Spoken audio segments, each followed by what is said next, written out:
Hi there and welcome to Bustthenet. Yes, these are the Gamechanger series of shows where I sink my hands into your safe. And I'll do them for FM17 or FM18. On today's show, we've got a safe that comes from Hot Pizza. That's his handle on Discord. And he's asked me to take a look at his Gillingham safe. Now, his Gillingham save are newly promoted side into the Premiership, and they are stuck in a relegation dogfight. And so the first thing we want to do, I'm not going to spend too much time talking about attributes and stuff, and that we've already covered in a lot of my Game Changer episodes. You guys probably know the routine by now, right? So I'm just gonna explain the routine very quickly, just in case it's the first episode you're watching. And if this is the first episode you're watching, then of course I have to do something. Season preview: Gillingham 1000 to 1 outsiders. Hey, that much we know. Okay, what's the second thing that we do?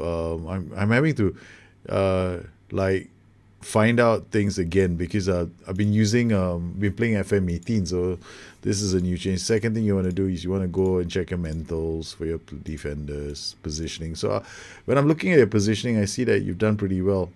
You've gone out there and you've done pretty okay with your team. So I'm not going to go into all the attributes. I'm just going to say a few things. Firstly, when I go into a team, I get my hands dirty with a team.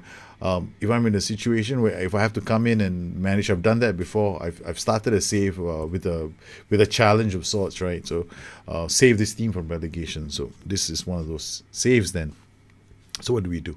Okay, first things first, we look at your results, and your results have been very patchy. Right? You've got lots of stories where I'm looking at this column here where you see the scoreline, the number of goals you score.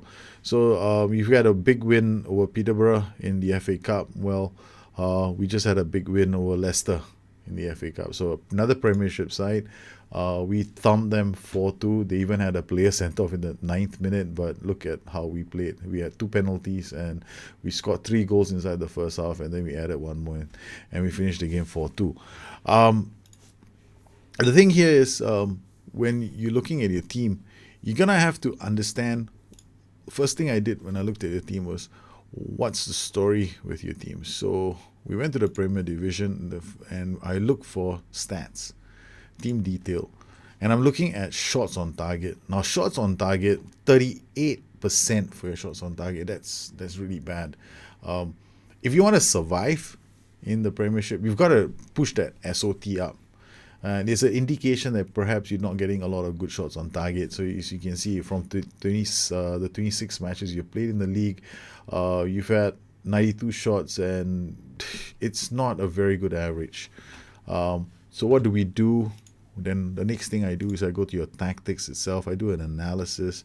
We've already played 1 game, so we'll just look at shots here, and I look at the percentages here. And as you can see, these are your shots, right? This is where all your shots come from. This is one way of checking it out. Then I look at goals, and then I look at the assist locations for the AI over the last 50 matches. A lot of them from your right flank, 12 of them. So the right flank is weak. So you've been shipping a lot of goals from this side. Through balls, 18 of them. We wish we could see where the true balls are coming from, but most of them coming from here. And then we look at the goal locations. They have 15 from outside the box. That's a high number from outside the box. As far as your own goal assist locations, as you can see, you done 13, 5 left side of the flank. Looks okay. And then when we look at the whole season in retrospect so far, I look at stages. Then I'm looking at I look at your home record. Okay, 1 win at home, 7 draws. You beat Leicester 1-0 this season, and you've lost quite a few games at home. And we want to try and make sure that you don't lose to the bottom clubs now. All right, 7 draws. That's not too bad. Some very nice draws against Man City, West Brom, Chelsea, Stoke. You've done a really good job against some of these sides, shutting them out. But when you go forward, the problem is you're not scoring many goals. So I'm looking at your tactics. So these are the 2 tactics you have. You got a 4-2-3-1 deep, and you got a 4-4-1-2 DM deep. Now, okay, they're they're very defensive tactics, right? So the one thing I like to do about these kind of tactics is, the problem in FM17 is we don't have a segundo volante, right? You need to get some support up into attack. So what I would do, if I was playing a tactic like this, firstly is I would be looking at asking one of these players to get further forward to support play. So you can definitely ask this player to go for, you can choose a role actually. There are some roles in the game, like defensive midfielder, he can get further forward. And then you can ask him to play more risky passes and get him to play direct, and he plays like a quasi playmaker. That's one option. If you play a deep line playmaker on support, he doesn't get further forward. You can opt to use a register. The register gets further forward, so he's like a playmaker as well. So now this guy is going to bomb forward. You can turn this guy into a defensive midfielder on support. You don't really need both of them to be on defense duty. You just need, like, them they will drop back into these positions. And you get some solidity in your defense, but you also get them coming up into these positions to help support your play. The other thing that I noticed is that your tactics, both of them, depend on a complete forward up here. Now, okay, probably the complete forward is going to do his own thing. He's on his own. He's like, I'm going to pitch a tent here and I'm going to try something. Putting a lot of burden on one player when you can do more. So here, what I'd like to do is complete forward. Yeah, it's a fine role, but what about by the time he's on his own? You look at your mentality and your shape. These are systems that say, okay, I want lots of players to get involved. When we standard mentality is like 50-50. Most of your players are going to think that way. So if I'm looking at your duties, one wide midfielder might come forward. Let's look at his drop, cross, aim to the far post. Okay, provided this guy gets there. So it's a tactic that needs to be thought out. It really needs to be thought out a lot more. I will tweak this tactic later. And then we're looking at this one, get further forward, roam from position. This guy's been told to push further forward. And then when he drops back, he'll drop back into this position. The wide midfielder on attack. So if I'm looking at this tactic and I'm going to play, it's a defensive tactic, true. But when you are an underdog team, sometimes it's good to put some pressure on the opposition too. You need to know your strengths and weaknesses.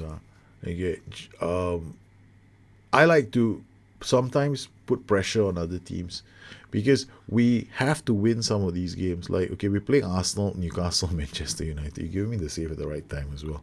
And I've got Leeds here. So matches against Leeds, we have to win. We have to beat. We've already beaten Leicester, so you should be able to beat Leicester. There you go, 4-2. And then you got some big matches. You got to close out the season with a few tough matches. So it's time to get some results under your belt. Now, how did we play against Leicester City? Well, this is how we performed against Leicester City, but we had the advantage of them getting a man sent off really early because we were overpowering them. Yes, you heard it. We were overpowering them in the way we played our game. From the kickoff, we started putting pressure on them, and we weren't using these tactics. We're instead using this. We're using a 4-5-1. Now, when I talk about being an underdog and putting pressure on the team, it means that we are looking to control certain areas of the pitch. And here I'm looking at squarely at winning the midfield battle. So I've got an inverted wingback. In FM18, we've got a better choice because we can put him on a defend duty and he really protects this space here. But here the inverted wingback is going to go up with the attacking playmaker. I also, for security reasons, I've asked this guy to be a defensive centre-back because he's just going to hoof the ball up. And I also applied a low block on these guys. So all these players were told to play with a low block. Mark tighter, sit narrow, tackle harder. And this guy, I didn't tell him to do a low block. And then we got attacking playmaker, no changes here. I told the ball winning midfielder to shoot less. I told this guy to sit narrow inside for when he tucks in inside here, oh man, your wing back is gonna have a field day going down the flanks. Because he's gonna have support from this guy to pass the ball to if he can get there. Now Yeah, this is a very aggressive setup. We got inside forward attacking this way. I've got a wing back coming this way. Then we've got a poacher on attack. We got a winger on support on the right flank. Now we are going to be playing our next game. And what are the shouts that I used in the game against what's that team? We just beat Leicester City. All right. So when we played against Leicester City, we were playing counter, we were playing structured, and we were playing with a normal defensive line with an offside trap. Told my players to use tighter marking. We were more disciplined. We were sticking to positions. We were working the ball into the box. This is how we played the game. Now, once they had a player sent off, I removed this. I went roam from positions because they were playing with a 5-3-2. All right, so we had to move them around in order for us to create something. Now we're going to be playing against Arsenal next. Now I'm not sure if this is going to work on Arsenal, but I'm going to do something different with Arsenal. With Arsenal, we are actually going to, oops, this is different. We are actually going to apply the high press on Arsenal. So we're going to put a lot of pressure on Arsenal's backline with these players. And then what we're going to do is we are going to remove the tackle harder instructions on the back line, because I do not want them to get into trouble. Then we got an attacking playmaker, CM, and a ball-winning midfielder. These guys will do the high press. And possibly this guy will also be closing down hard, so we can leave that alone. And now we are still playing with a counter-structured mentality. I'll start the game off and then make a decision on what I should be doing next. So essentially, what we've done with this is we've not really changed your team very much. We've gone with some of these players. Now I'll explain the choices and why I've gone with this system. Okay, the first thing is we got Timon. Timon here, he's one of your players.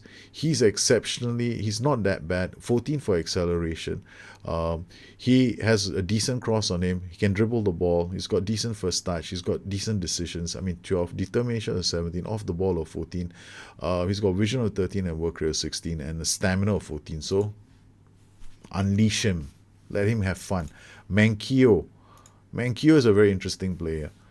Passing of 10, not that fantastic, but he's got good decisions, decent positioning, teamwork, work rate. So he can, to some extent, play as a defensive midfielder because he has played as a right winger, and you can see he's not badly suited to this role. So we play him as an inverted wing back. There, I have other options. If I wanted to, I could easily I could look for a defensive midfielder who can play in this position. On the right, we've gone with Radot as an attacking playmaker. He's got off the ball, passing, vision, decisions, and balance. So it's going to be hard for players to take the ball off him. At least that's what I hope. Then we've got this player. His name is Sasha Gillis. He's only 18 years old.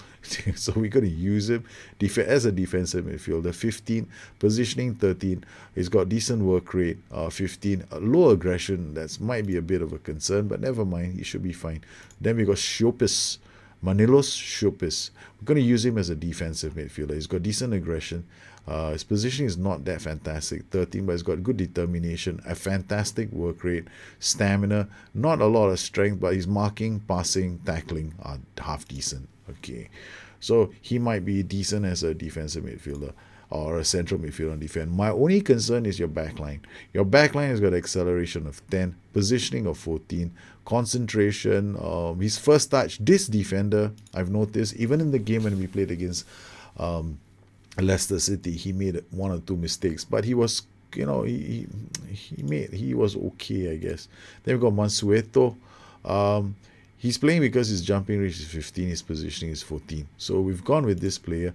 You have other defenders too, I assume, because I haven't gone through all your defenders. I picked those. I have this habit of asking the ass-man to solve all my problems for me. So the other option I have for the central defender is one of my favorite players, none other than Cameron Borthwick Jackson. Okay, now he doesn't have a lot of determination, but he definitely has the acceleration to cover for pass in case we need to. Then we got Alberto Masi. He's another defender. Problem is his acceleration is only 12. His jumping range is not that bad. So actually he should be playing instead of pass because he's faster. Okay, so he'll play instead of pass. Then we got Borja, San Emetero. Okay, you're not playing. Just forget it. You're just a fullback. Okay. So Cameron Borthwick-Jackson could be an option to come on for Masi. So we're going to use these players for the match against Arsenal. And we're hoping that this works out fine for us because we are totally experimental. What about Arsenal? Okay, Arsenal, I haven't seen your scouting report. Let's see if you have the scouting report for Arsenal. Arsenal scouting report is in. Oh yes, I forget. This is not a. This isn't FM18. Right, FM18 we can see the formation. Because in FM18 you can actually see the formation. So I don't know. They're going to be traveling. They're playing at home to Gillingham. So let's look for a home match. They played recently. Probably Newcastle. They might play like this formation. So they play with a 4-2-3-1. Attacking wing backs or attacking fullbacks with two central midfielders, or rather, these could be defensive midfielders, and they've got these three who are going to be a nuisance on the flanks. You've got Sanchez, Ozil, and Oxlade-Chamberlain. For the match against Arsenal, because of the 4-2-3-1 they were using, I decided, well, okay, fine. Let's go in this game. We're going to use your version of the tactic that you have, which is like a 4-2-1-1. But the complete forward on top, now that was going to be a slight problem for me. And we will have to decide whether or not to use a poacher or a DLF during the course of the game. We'll have a better idea. And the whole goal here was to get the Register and the DM, both these two defensive midfielders, to push up and support midfield.